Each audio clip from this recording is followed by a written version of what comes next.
మహమ్మద్ గజ్నీ క్రీస్తు శకం 1000 నుండి 1027 సంవత్సరాల మధ్యకాలంలో మొత్తం 17 సార్లు భారత్పై దాడి చేశాడు.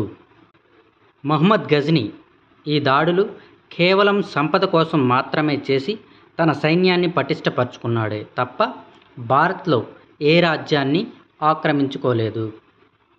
మహమ్మద్ గజ్నీ భారత్పై కేవలం పంట కోసే కాలంలో మాత్రమే దాడి చేసేవాడు.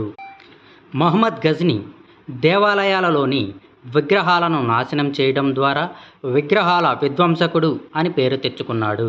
మహమ్మద్ గజ్నీ దాడి చేసిన ముఖ్యమైన దేవాలయాలు సోమనాథ దేవాలయం, జ్వాలాముఖి దేవాలయం, తానేశ్వర దేవాలయం. ఇందులో 16వ దాడిలో సోమనాథ దేవాలయం బాగా నష్టపోయింది.